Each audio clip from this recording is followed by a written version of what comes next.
like very bullish on it, and I do think that 5 ETH is definitely going to happen. 4.2 ETH first, obviously we're definitely going to hit 4.2 ETH, and then from there I think we're going to climb higher, possibly even towards 10 ETH. What is up, everyone? Welcome back to another video. Hope you guys are all doing well, staying safe and healthy. What I just showed you right there was a clip of the video that I posted covering MFers a couple days ago, and you can see that the floor price was 3.1, and the next day following this video, the floor price went to 4.2 ETH, went to 5 ETH, and went even all the way to 6.2 ETH. Guys, that's 100% gain in one day. If you bought in at that time at 3 ETH, you would have been up 3 ETH. Pretty nuts. Crazy volatility, crazy volume. But anyways, I figured I would make an update video talking to you guys about the MFers again and why I think we are due for another leg up. And this time it's going to be even bigger than what we saw here in the first crazy rally and the crazy volume here, and what we just saw a couple days ago. I think this time we're gonna touch 10 ETH or even higher. I really do think so. As you can see, the state of the cryptocurrency market is not good. There's a lot of fear. People are very bearish right now. People are scared to hold their alts, right? And that's why I think NFTs are potentially a good hedge against the market right now, because if you are holding a good solid NFT, or whether it's a blue chip or any upcoming high potential NFT project like I think MFers are, people would rather hold these NFTs than hold the cryptocurrency itself, right? Because obviously these NFTs have crazy volume, crazy volatility, and these are currently appreciating in value rather than ETH, which has been depreciating in value. Well, anyways, I wanted to do an update. I ended up buying another MFer mid run up right here, which was kind of crazy. I just knew that I was going to climb higher. I bought in, I think the floor was around 4.75, and I bought a nice rare one at 5 ETH. I was scrambling to pull together liquidity on that Saturday night, trying to get enough to buy a really good MFer that I liked, and I ended up buying this one, guys. I bought this one for 5 ETH, as you can see. It was a lot of money, but I somehow managed to get it together. And this one is rank, I think 1300, so top 13%. So I'm very comfy holding this MFer. I'm so happy with it. And now I have two. So, you know, one I can profit off of, and one I can hold for a long time. So that's kind of like my plan with these MFers. So I want to show you guys this chart again. You know, we could see another retest at 3 ETH, right? This looks kind of weak. We could see a retest at 3 ETH, but I don't think so. And even if we did, I think that the buyers would come in and start swooping these up off the floor. Currently, we are sitting at 3.9 ETH, and you can see that the floor is quite thin, right? Once whales or anyone starts kind of picking these up, once the volume starts kicking in, people are going to start FOMOing in again, because they're going to realize that the same thing is going to happen, right? Like we've seen here. And this was crazy. This is originally what got me in, and I do think that the same thing is happening here, but on a bigger scale, which means that the next leg up is going to be even bigger, right? I do think that, like I said, I think that we're going to hit 10 ETH at least, possibly within a week. Guys, the volume doesn't lie. We're currently sitting at 20K volume traded. You can see on the right here, the volume has been crazy. These 2 days alone, the 19th and the 20th, we saw crazy sales. We saw 500 sales here, 350 sales here.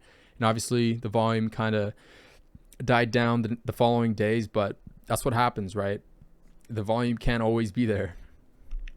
We're always going to see a nice pullback. The panic sellers or the flippers are going to start panic selling and undercutting the floor, which is going to lower the floor. And then, you know, once the volume starts picking up again, we're going to see a nice rebound, a V-shaped recovery like we did here. And we're probably going to hold the 5 ETH floor this time around or so. And then from there, just go all the way to 10. I really do think so. As always, though, guys, I feel like I have to remind you that none of this is financial advice. I am a degen. I have no idea what I'm doing, but I love NFTs and I love crypto. So, the point of these videos is to hopefully educate you guys. Hopefully it's entertaining as well. Maybe you can get something out of it. That's the whole reason why I do this. I don't do this to show off my NFTs or anything or that. I just find these really fun, and who knows, I could be wrong, right? Well, we'll see. So like any market dump, in moments like this is when the paper hands get out, right? And it's inevitable that they do. They were never supposed to buy in, but they did. They FOMO'd in, right? But the people that are holding these, the diamond hands guys, are not worried at all because they know what they're holding. And to be honest with you, nothing has changed, guys. One mfer equals one mfer, right? Just like one Bored Ape equals one Bored Ape. I see that same vibe and that same mentality in the MFers Discord, right? People know what they're holding. And if everyone thinks that, if everyone is strong and committed to holding their MFer, the floor is inevitably going to go up. And to be honest, I could be saying this, and obviously, this wouldn't really change much of your perspective, but you yourself have to come into the Discord and see what I'm talking about. You have to be in it to know, right? And that's what separates the paper hands guys and the diamond hands guys, because they have that knowledge that the paper hands guys don't have. And I want to compare MFers to Azuki. Now, I know these are two completely different NFT collections, but I want to point something out, right? Here in Azuki, if you guys didn't know Azuki, it's this kind of like this anime style profile picture collection. And this one was crazy. The volume has been nuts. The moment these guys released, the floor price was like 2 ETH, and they climbed all the way to I think around 18 ETH at their all-time high within like a month. It was nuts, and we've never seen any kind of volume like that. But we saw this kind of volume with this collection because of the overall state of the market, right? January by far was the biggest and the most volume traded on OpenSea, and that combined with an awesome community, awesome NFTs, awesome profile pictures, and great marketing, you're gonna see this kind of floor price, right? Even though the project is so young. And I think that's why MFers is kind of on the same path, and I think that it potentially could be even bigger, right? Basically, Azuki was up only for a month, right? It never really came down. It never set any lower low. It was just higher lows, right? And that's why I think MFers can do the same thing. MFers are the #1 meme NFTs, NFT PFPs.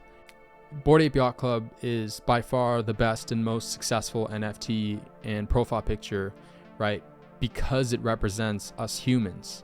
It's like our version of represents us humans in a metaverse, right? And it's true, apes are biologically our ancestors, and they just go very well as PFPs in this Web3, in this metaverse world that we're transitioning into. And I think that it's the same way how we look into the mirror and look back to see ourselves as these MFers, right? Because we are basically all these MFers. We're all MFers, guys. It's a reflection of ourselves in the metaverse. That's pretty much all that I have for you guys. Hope you guys enjoyed the video. Hope you guys learned something new. Let me know what you guys think about these MFers and if you have one or not. So with that said, thanks for watching, and I'll catch you guys in the next one. Peace.